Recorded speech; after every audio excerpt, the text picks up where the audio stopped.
આજે કયા વિસ્તારમાં આપણે સભા કરી હતી અને ખાસ કરીને 200 થી વધુ કાર્યકર્તા કોંગ્રેસમાં જોડાયા છે? શ્રીનાથ રાઈસ, વિક્ટોરિયા હાઇટ્સ, કેસર ઓરિયન, આરાધ્ય આંગણ, આરાધ્ય રાઈસ, અક્ષરવિલા અને પ્રકૃતિ હોમ્સ. અહીંના બધા મારા પરિવારજનો મારા ઉપર વિશ્વાસ મૂકીને અને જે કંઈ બી નાનું મોટું કામ મને સોંપેલું એ કર્યું, જે મેં કર્યું, તેમને લાગ્યું કે આટલા વખતથી જ્યારે અમે સત્તાધારીને પાર્ટીને કહીએ છીએ અને દરેક બાબતમાં એમનો સપોર્ટ આપીએ છીએ, તોય છતાં અમારું કામ નથી કરતા.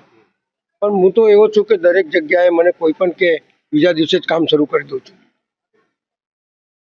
આ લોકોને પૂછવું પડે, મને કોઈને પૂછવાની જરૂર નથી. ખરેખર તો મતદાતા માલિક છે ને અમે સેવક છીએ. સેવકે માલિકની વાત સાંભળવી જોઈએ અને હું હંમેશા પોતાની જાતને સેવક ગણું છું અને મારા મતદાતાને માલિક ગણું છું.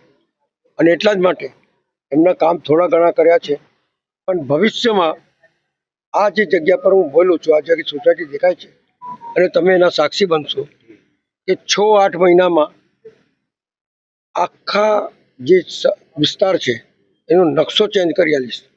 અને આ લોકો યાદ કરશે અને આ લોકો અહીંયા મારું એક ધ્યેય બી નક્કી છે કે અહીંયા આ વિસ્તારમાં આ જે ગ્રાઉન્ડ દેખાય છે એની અંદર માની આરાધના, સાધના ને મનોકામના લોકોની પૂરી થાય એમ મોટા ગરબા ચાલુ કરીશ, જેથી આ ગરબા ગ્રાઉન્ડનું નામ આ વિસ્તારમાં પ્રખ્યાત થાય એવું મારું માનવું છે. સ્થાનિક લોકોને કેવું છે કે ભથ્થુભાઈનું કામ નહીં પણ નામ બોલે. જો નામ લોકોથી થાય અને લોક મારા માલિક છે અને માલિકોથી જે એક સેવકનું નામ થતું હોય તો મને ખુશી છે કે મારા માલિક મારું નામ પેદા કરે છે.